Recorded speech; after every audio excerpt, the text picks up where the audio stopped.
So, my name's Dave Norton. I own my own company, advisory company, but I'm also an advisor to CISQ. And I'm currently on a barge in the middle of the Thames. Bit of an unusual problem. I don't have issues with broadband or anything. I currently have issues with seagulls flying in and out of my boat. So if you hear a sudden strange noise, it's a seagull. So the role of standards in risk mitigation with suppliers.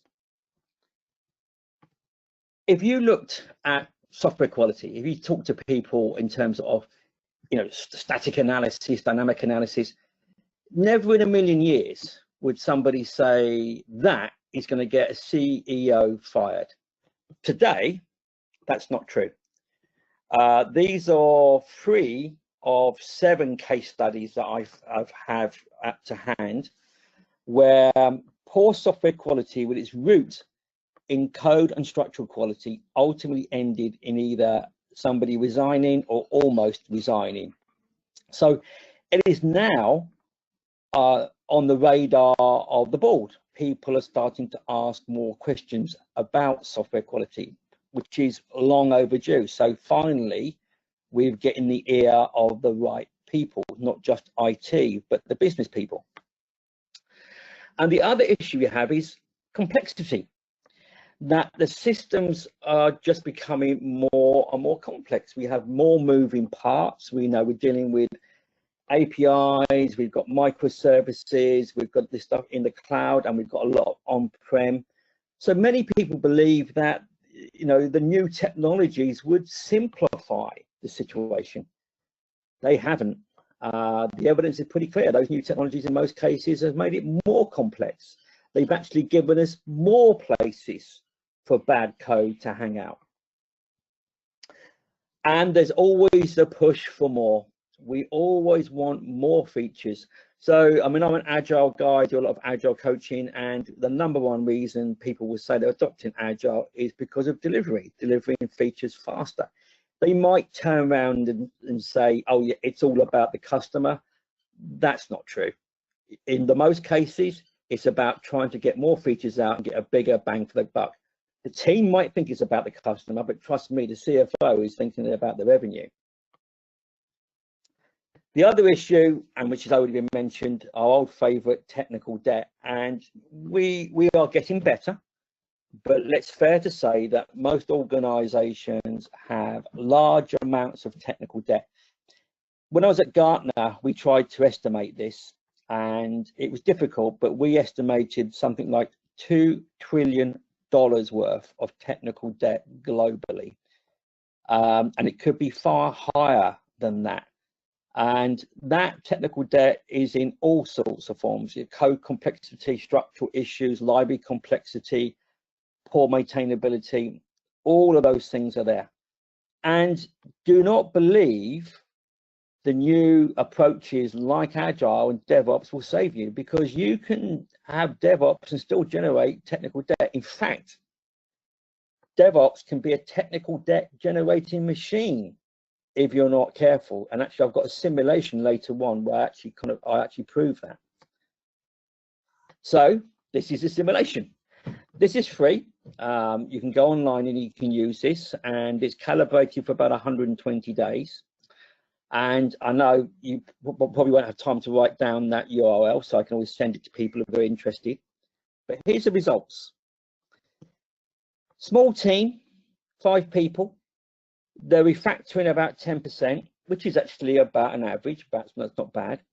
Their injection rate is 10 to 25%. Now, people might go, that's high. Well, actually, it's about par for the course. It's about average for a lot of teams. A really good team, I mean a team where people each have 8 to 10,000 hours worth of experience, will inject as little as 3 to 5%. They are very, very good at understanding the code, structure, and architecture, technical architecture. But those sorts of teams are very, very rare. Probably less than 10% of us get access to those sorts of teams. So most teams are in this 10 to 25% range. And you can see that depending on the daily rate, That's anywhere from $15,000 to $66,000 to refactor 63 days. Now, you may not choose to refactor all of it. If you get up to 20 people, you're up to 60,000 to over $250,000.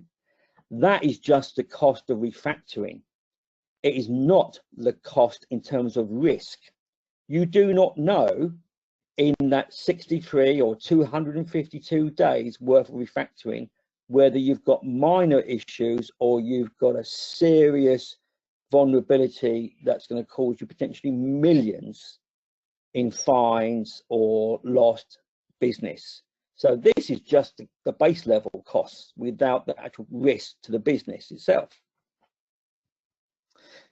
Now, one of the things I hear a lot is, well, if we're using APIs, if we're using microservices, then it should be easier to maintain these systems. We have greater flexibility, and that will help us control technical debt. That is all based on the assumption that we are doing a better job of delivering those small components, those microservices, without technical debt. The evidence is we're doing about the same. And there's another factor here as well. We're using an event-driven federated approach of services. You get into this something called punctuated growth theory. It's the idea that 90% of the complexity is in 10% of the nodes in a system, or in this case, 10% of the APIs and microservices. Good example of that was about 4 years ago, going to see an organization that was very good at Agile and DevOps. And I've been dealing with them for 3 or 4 years, no problems at all. In less than 3 months, their main platform was almost out of control. And the reason why was it added about another 20, 30 microservices to improve some integration. And in doing so, they unlocked a whole lot of technical debt in a legacy system they weren't aware of. And also some of that API governance started to cause problems. So you have to be careful. Don't get into a false sense of complacency that because you're using APIs and microservices, this won't be an issue. It can be an issue, and sometimes even more so than the old systems. It's no good us rushing to the end, to the APIs, to the IoTs, to the actual systems and saying, we've got to fix it there. We've got to fix this at source. We've got to make sure that when that code is being cut right at the very beginning, it is being cut correctly, because the figures are horrendous. For every euro, dollar spent at code cutting, if you've got to fix that at the business unit level, you can be anywhere between 70 and 120 euros or dollars. It's a massive range, but you can see the multiplier is huge. So it's fair to say the most conservative figure will be a ratio of 1 to 60, and the worst figure will be a ratio of 1 to 120. So we want to make sure our suppliers are building that quality in from the get-go. The good news is suppliers are willing to do that. Not just because they're being nice, it's because they see it as a way of winning business. If you are a systems integrator, if you are an outsourcer and you have a reputation for delivering using Agile and DevOps practices, but also with quality and low risk, you can win more business, especially as the system integrators are also now losing business to things like SaaS models and packages. They're trying to compete any way they can. So this is an opportunity. This is an opportunity for you to work with your suppliers, and knowing you've got some flexibility here, because as suppliers are quite often more willing to do things now than they were maybe 10, 15 years ago. So it's always going to be a balancing act between productivity and quality, and it's never perfect. The key thing here, though, is to make sure you have those dashboards, you have that feedback, so you can make sure that you're never over one side more than the other. So learning from other areas.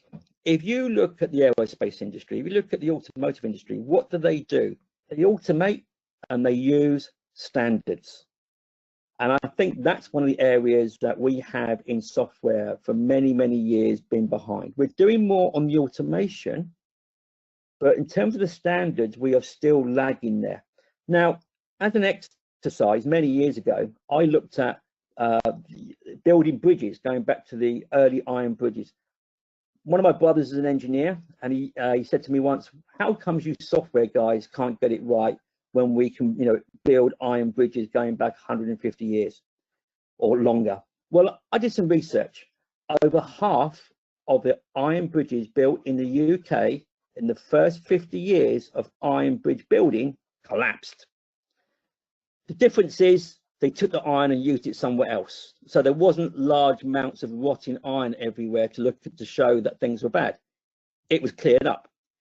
Looking further, what did the bridge building engineers do? They started to focus on standards. They started to look at standards for iron. They started to look at standards for the amount of stress that iron can take. And if you look at any industry, you find eventually that there's a need for standards, because that industry matures and those standards ensure best practice. Because that's what we really need to think is standards are not a negative. They're not something that I have to do.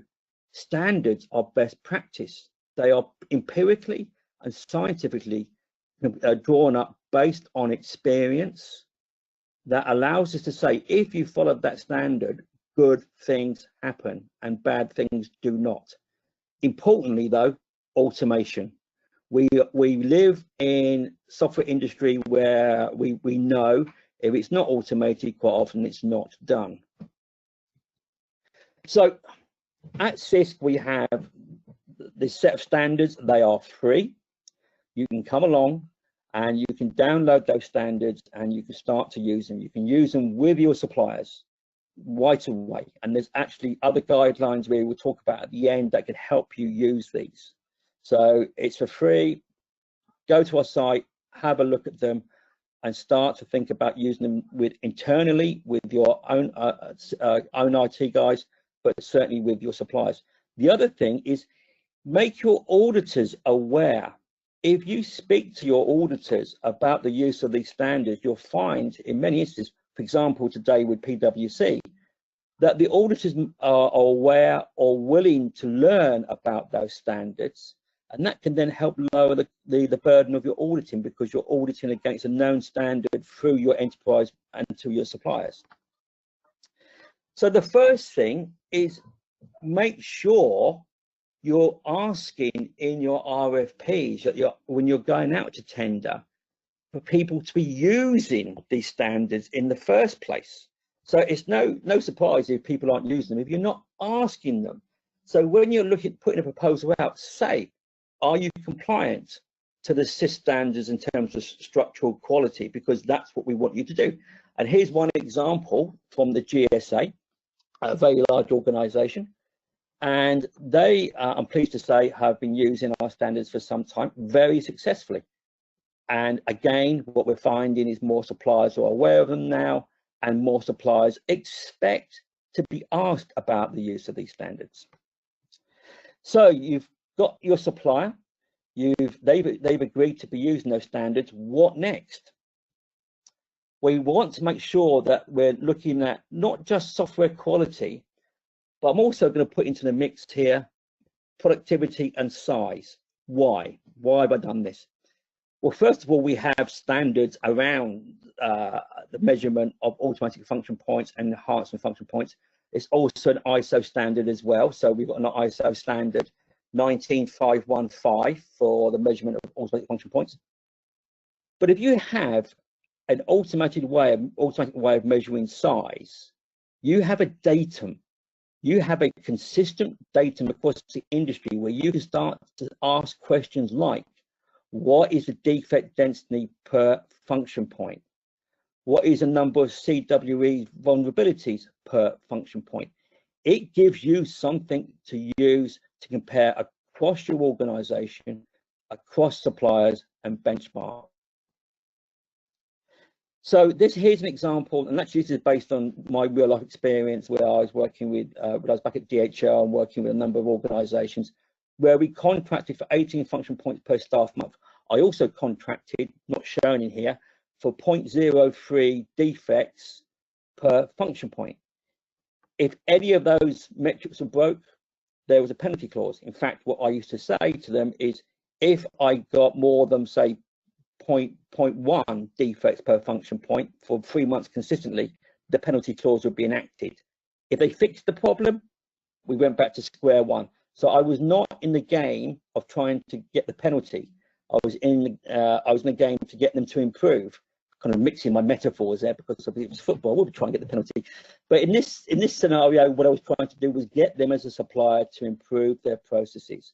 And by having a common datum and set metrics, that's exactly what we did. We saved actually about $120 million in the first year, and we took our overall systems quality from, I would say, to a very immature state to a state that within 18 months we got to level 4 CMMI. So now you've got your statement of work. You've now agreed some basic measures to size that work as a common datum, and we can now push into the teams. You're now actually the team level with your supplier. There are tools you can use to automate our standards. So this is not a burden for the developer. This should be seen as part of the continuous integration, continuous delivery, part of the tool chain that I'm running every day. And if you think about it, anybody, any trade needs feedback. If you're a plasterer, you look back at that wall and say, is that good plastering? Everybody does that in their daily lives. This is an opportunity as a developer to get that feedback, to say, am I sloppy in terms of introducing weaknesses? Am I improving? Are we improving as a team in terms of overall software quality and maturity? Again, we can then compare that, so we can couple that with size as well. So in retrospectives, I like to see my teams look at the amount of functionality they've delivered and compare that to the number of weaknesses we might have potentially found, the amount of technical debt they've injected. Again, because we've got that common datum, it makes it much easier to have those conversations in retrospectives. Now, one of the things that you'll hear people say is function points that, they're not agile. Well, whether that's true or not, we don't care. Because if you've got automatic function point counting behind the scenes, and you've also automatically capturing information in terms of code, architectural quality and structural quality behind the scenes, I don't care if my team is using story points. Give example, I worked with a client some years ago where their teams were using endangered species. So one team was using tiger points and another team was using, I think it was leopard points or penguin points, or whatever it might be.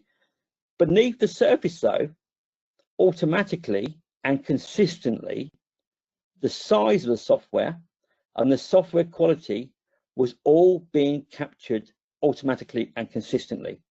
So the teams felt very independent, but the teams could also still use common data in retrospectives. And from a release train lead looking after several teams, I could compare the quality of those teams. And I was very careful to make sure I was at the team level, not the individual level. And also, we were comparing for the benefit of the whole product. It was not an exercise of blame.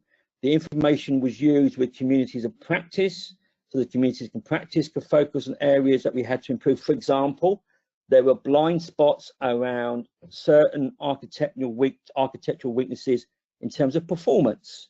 So the DevOps community of practice and actually the architecture community of practice looked at those weaknesses that were performance related. We then moved on to those weaknesses that were related to maintainability to help lower the total cost of ownership. So now we've got our teams, they've got that dashboards they can look at from an individual and team level. And we're getting to the end now where we can say we've got this richness of information around security, reliability, performance, maintainability, technical debt. And this is where I'm going to repeat my mantra. These are functional. If anybody says to you these are non-functional, please remind them the second most common reason somebody would delete an app from their phone, number one, is it's the wrong app. The second most common reason is performance. So if I've spent thousands developing a financial app that I want to push out to my customers, and because of performance issues, they are deleting it or not using it, I think that's pretty functional. So hopefully you can join me on this crusade of removing this horrible phrase, non-functional requirements, because what it does is tap into a human bias. The moment people say, oh, it's only non-functional requirements, what their inner dialogue is not as important. And the reality is, it is as important now. Maintainability. If you think from a business perspective that only on average 8 to 16% of CapEx is on the initial features, the remainder 92 or 84% is in the operational aspects, then maintainability suddenly becomes much more important, because that's where the vast amount of the money is going to go on that system for the next 5, 10, 15 or 20 years or so. So finally, that's the journey we want to go through. What do we do to start it? Well, first of all, automate. Think about how you can introduce these standards and the related tools into your tool chain.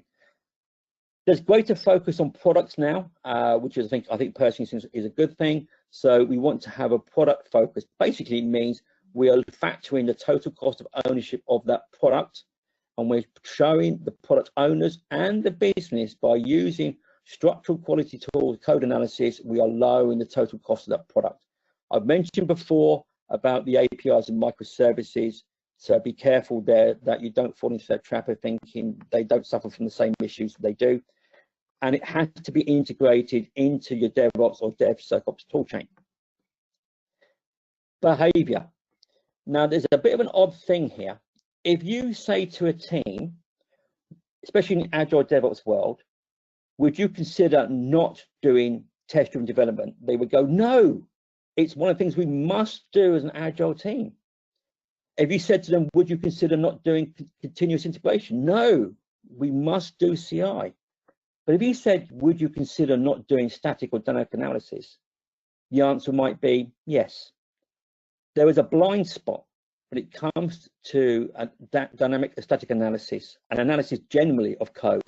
I personally believe that lies in that things like non-functional requirements, and people believe in that those are not as serious an issue as we do with feature testing and functional testing. The other reason, and this is actually in a report we've been working on, is sometimes people were reluctant to change their behavior in terms of really embracing these standards and structural and code analysis, because they've done it in the past and it hasn't been valued. So one of the things that we're finding is in some organizations, the product owners, product managers and project managers are not allowing the team to action what they are learning from feedback from the code.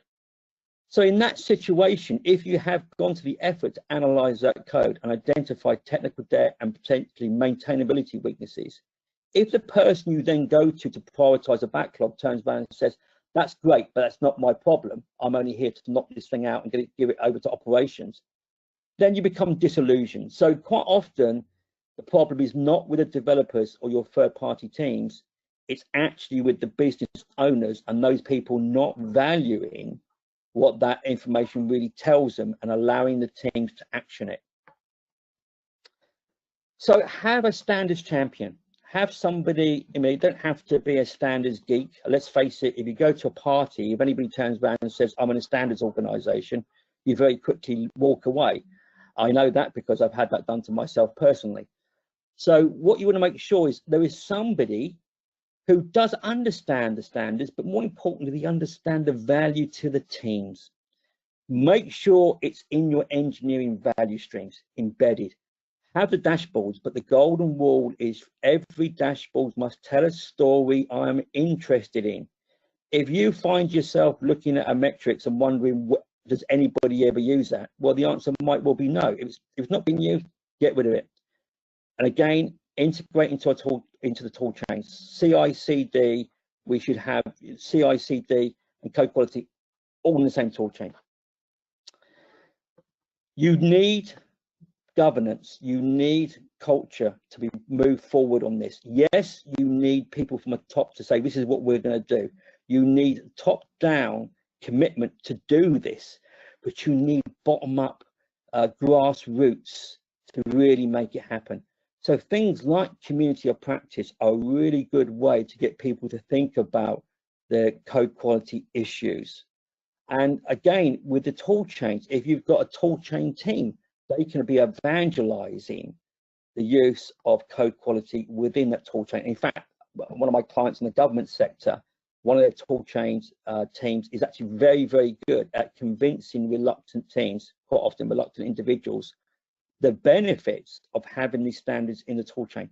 Interesting enough, 9 times out of 10, they find the struggle with some of the older developers, and older as in terms of they've been running without these tools for so many years, they feel they don't need them.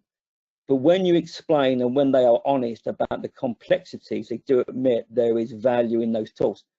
One real example was an individual was actually head of quality, I've been a developer for over 20 years, and the comment he said to me was, I don't need these tools, I don't need these standards, I'm a good coder. And I said, okay, currently there are over 1,004 weaknesses. I would give you £100 if you can recite 100 of them. And he laughed. And I said, no, here's £100. Well, that wasn't it. I would have to go to the bank to get it. But I said, if you can have it. He got about 6 or 7. I said, right, there you go. And you know your stuff, and you can think about 6 or 7. So he eventually admitted there is value in having these standards and actually having them built in to the overall tool chain. This is one of my favorite things, autonomy. We live in a world where organizations are flattening their governance structures, and that's great. I'm all for that. But at the same time, not all the teams are equal. So you can't just wave a magic wand and say, you know what, every single team or every single my suppliers team has full autonomy. They have to earn it. So if you've got a team that keeps technical debt low, has consistent adherence to coding practices, has a stable environment, low level of incidents, you give them greater autonomy, you give them greater freedom. And likewise, if you've got a team where they're still struggling with technical debt, they are still consistently finding issues with static analysis, well, you'll be a fool to give that team the same level of autonomy. To say you can release when you want to with minimal checks from operations, because they're not there yet. They're not at that level of maturity. So this is a little bit of gamification, but it's safeguarding yourself. The other thing is for your suppliers. If your supplier can show you their teams are a high level of maturity, then that gives them an advantage. One organization, when I was working at Gartner, what they used to do was use a metaphor for aircraft. You started with balloon, started with kite, then I think it was hot air balloon, then you got up to biplane, helicopter and jet. Nobody wanted to be a hot air balloon or kite. People wanted to be a jet or at least a helicopter. And that actually helped move everybody along. There was, some friendly competition, but there was also the seriousness of it, that they wanted to use those standards and use those tools. They were given greater freedom. There's a lot going on this slide, but this is what I want to say. The most important thing here, and I've touched on this earlier, when I chat to people from the compliance side, they would quite often say they struggle with the developers to understand this. In the research we've done and the report we're about to release, you will actually find something that we find fascinating. Quite often it's not developers, it's the product owners, product managers and project managers who do not value what's been found by the team. Not always, but quite often. So from a compliance perspective, and also from a security architecture perspective, you might be facing, or you might be trying to educate the wrong individuals. If you don't educate the product owners, they won't prioritize. They won't give the time for the team to clear a technical debt and actually action what they're learning in terms of code quality. The other thing here is your environment. Get your environment certified and locked down. So one of my government clients, their environment is a lockdown environment. They've actually got a DevOps toolchain team that if you do need changes, they can do them typically in about 4 to 6 hours. So there's no excuse. They can change it very quickly if they need to. And in fact, the DevOps toolchain team working with probably about 30 odd DevOps teams in this government client, they've got a very good working relationship. I've spoken to those teams and the teams say it's very, very rare they've had an issue with the environment or a delay that's caused major problems. It did feel strange, first of all, because they didn't like the idea of the environment being locked down. But given they're in a secure environment, they understand it. And actually, it works very, very well now. So I think we're going to move into a world with DevSecOps certified environments. But again, for that to work, you need to have strong relationship between the tool change team, security, and the actual delivery teams as well. Metrics, measure this stuff. Make sure you look at our standards, and our standards have metrics you can take from the standards and use with your suppliers. So your supplier should be showing you this information to help reduce the total cost of ownership. Remember what I was saying before, it's not the initial system that can really hurt you. It's what happens after that, where you can suddenly find you're spending over 80% of your money keeping that system going. So you want to make sure it has performance and maintainability. You want to make sure it's secure and reliable. And if you don't set clear metrics and target within your contracts from day one, well, is it any surprise we don't reach those metrics? So you need to have a discussion about them, but more importantly, they need to be enshrined in your contracts and the supplier needs to be working to them. So build the standards into the contracts, mentioned this one before. And also, how do you start working with your suppliers? Well, first of all, just make them aware that you want to be using these standards. Put them into the RFPs, embed them into your SLAs. Make sure that they're related to statements of work, and then make sure you have the related scorecards and dashboards. But you can grow into this. You don't have to do it all at day one. But what I would say is the minimum that you want to get to in terms of maturity is that statements of work are being delivered against agreed standards, that you have a recognized dashboard to make sure you can see continuously, not once every 3 months, not once every 6 months, when you as the client want to look at those dashboards to make sure they're 5 by 5 in terms of quality. Finally, it all has to be about the business. So we're not doing this for IT's sake. We're doing this to make sure we're improving the business outcomes. We must never lose sight of that. And how we can help you do that are the guidelines. So we talked about the standards, but there's also supporting guideline documents that will help you. I mean, these are actually contracting language, SLA language. You can cut and paste and use with your suppliers and also internally if you want to. That is there, that is free for you. So please come along, join us on this journey. We are so pleased that our time has come. It's taken 40 years, but we're finally getting there. There's a lot going on, there's other things going on in terms of things like model-based systems engineering that we're looking at as well. We've got other standards around requirements, and Bill Curtis is doing stuff around software, the SBOM, so software body of knowledge and things like that. So there's lots going on you can get involved with there. And with that, I will stop. So I have to go out of the thing to see if there's any questions. And Dave, it's Tracy. I'll just add for the attendees that we have on, you mentioned the contracting language and some of the other guidelines. There's a link in the chat box. It goes to our event page for today's event. It's on the CISQ website, and you'll find these guidelines. There's a resources section, and we've also posted the slides from today.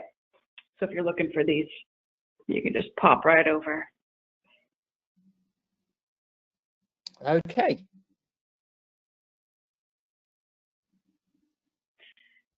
So is there any questions, Tracy? Yeah, we do. We have a couple questions. Let's see. Dave, do you think DevOps helps or hurts resiliency?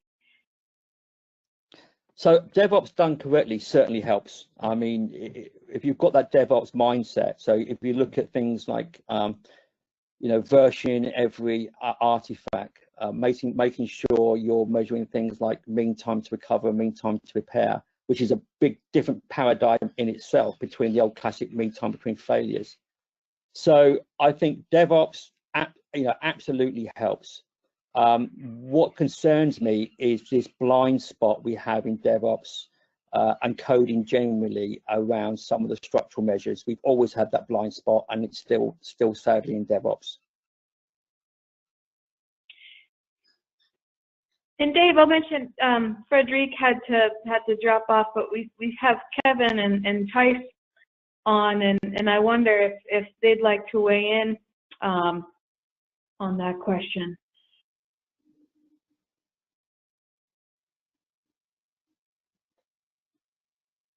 Hi guys. Yes. And so the question was around DevOps and if DevOps helps or hurts resilience. Yeah, it's Kevin. I agree with David. I think DevOps done correctly certainly will help, because absence of DevOps, probably releases are done in a way that could be less mature, and as such, I know it's a hurdle we had to overcome, where release management often would be the thing that creates those bumps, but if done correctly, and in combination with an agile approach, as mentioned throughout the day, you're doing small little incremental releases, so you need a strong, I think, DevOps in support of that. Otherwise it could be very painful doing it otherwise.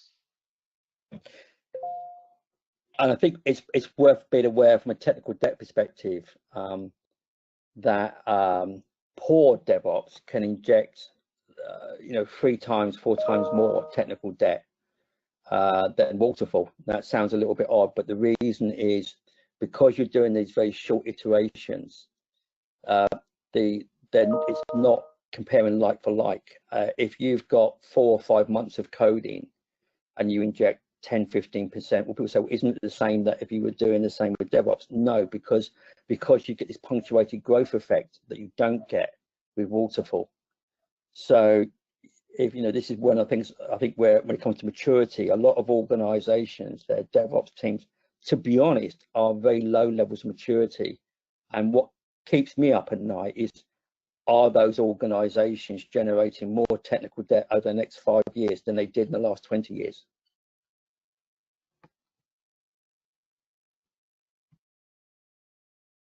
Yep. And we've got a couple more questions. I know we're over the top of the hour. We do have a lot of people still on, so I guess we'll take these couple questions, and if you need to drop, that's fine. We're recording. We've heard many times that IT is more afraid of the compliance auditors than actual quote-unquote swans occurring. Can you comment on that? Well, if you look at from a supplier perspective, they are, because that's more tangible. If I'm an outsourcer and you've got, say 200, 300 of my staff, I have a contract agreement with you. I'm dealing with your internal IT, your operations. I'm also dealing with your compliance and the quality. And if your internal compliance says the code I've delivered to you is not up to muster, then I've got problems. So many suppliers, it is the auditors that they fear. And I think there's 2 sectors where that's very true: finance and healthcare. I mean, healthcare even more. If you talk to an outsourcer who's developing a healthcare system, about the FDA, you can see the blood drain away from them. They are terrified of them. So I think it shouldn't be that way, but sadly it is.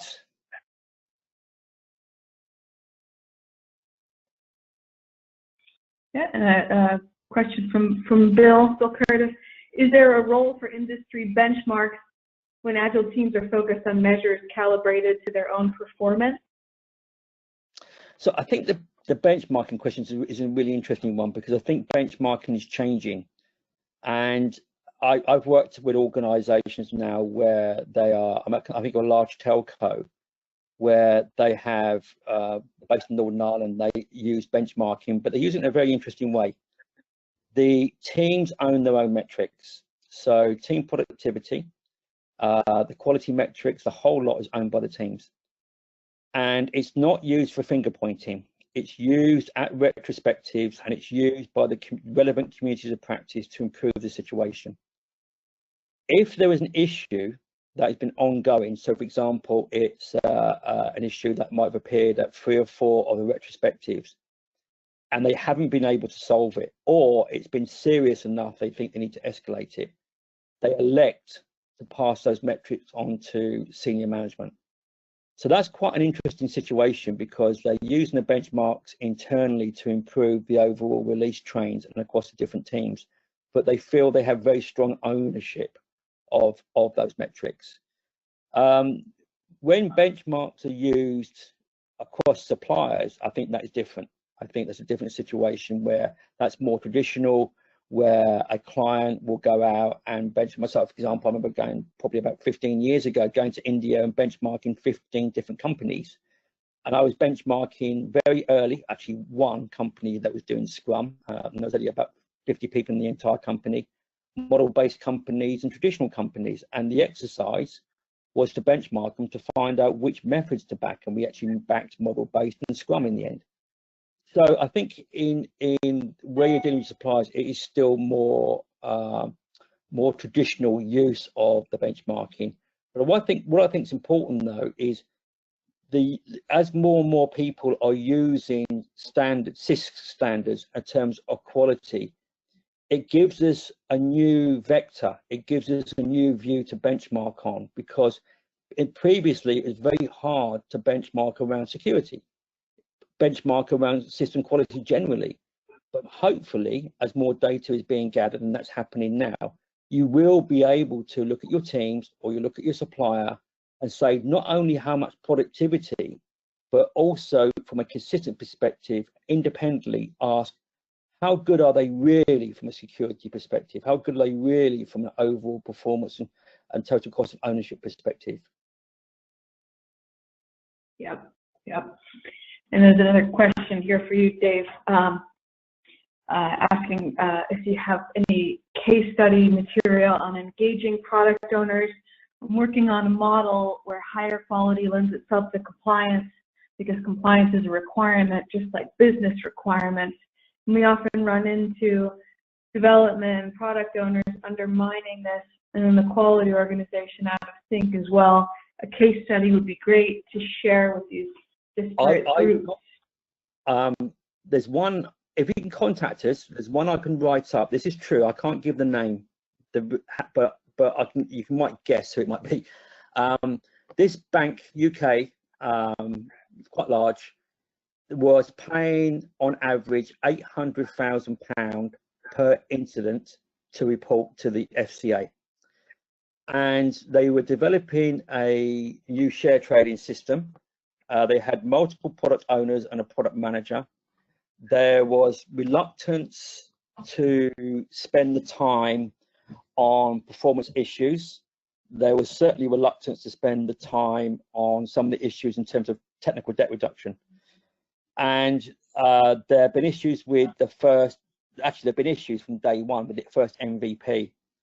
And they were now over a year into this journey. It got to the CIO, and then it eventually got to a board member who said, what's going on with that platform?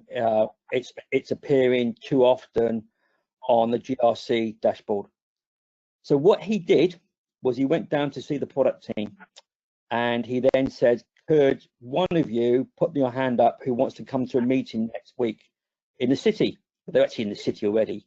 And they were all like, brilliant. So the hands went up and he randomly picked one. So, right, you're going along with the head of the compliance tomorrow, next week to sit in a meeting to explain why we had this outage of your platform. By the way, that meeting cost me £800,000. There'll be a discussion about the fine as well. Just be quiet when that bit's going on, but I just want you to hear about what's going on. The poor individual was terrified, and they suddenly realized that the CIO had had enough. From there on, the team was given more power to directly put technical debt and quality related features on the board, and they're guaranteed 30%, which was a high, 30% related to technical debt, maintenance, performance that they would pick every sprint. Wow. So yes, but that was the CIO playing hardball because he was now getting pressure from GRC. Okay. And our last question, and then we can wrap up. This is probably a nice way to wrap up. Really like the analogy to bridge building. Do you think it will take a long time for software to follow suit? Oh, well, my son asked me this actually. He's 14 and he's a little bit of a home hacker, and we were talking about this. I'm optimistic, but I think not because people's behaviours changing. The reason why I'm optimistic is because of automation. I think that the greater use of AI, the greater use of integrated CI/CD tool chains will mean that this issue of should I do this, should I use that standard, should I really, spend time refactoring that code because it's come up in high complexity. I think increasingly those questions will be handed over to the tools, and once we get to that stage, then things will improve. To be blunt, if we didn't have the level of automation or increasing levels of automation, I would not be optimistic. To put it in context, it took the bridge industry over 200 years to put that in context. So hopefully it won't be that long, because I'm more optimistic about the levels of automation. But I think with the biggest changes, I think the biggest inflection point, I think, will come in the next 5 years when we will see a new breed of CI/CD tools. Yeah. Okay. Yeah. Excellent. Okay. So I will put my other hat back on. Thanks everybody for the diehards who have stayed to the end. I'm really pleased this went well. I need to call out Tracy for all her excellent effort in putting this together, especially in the current situation. I'd like to thank our speakers. So they've been fantastic. We've got some great feedback already that people have been emailing us saying this was really cool. So thank you, Kevin. Thank you, Fiers, Marcus, and Frederic for all speaking. And thanks to everybody for joining. The slides are available. Please come to our website. And if there's anything else we can do, please let us know. With that, please all be safe and enjoy the rest of your afternoon or morning, wherever you are. Thanks, Dave. You too. Bye. Take care all.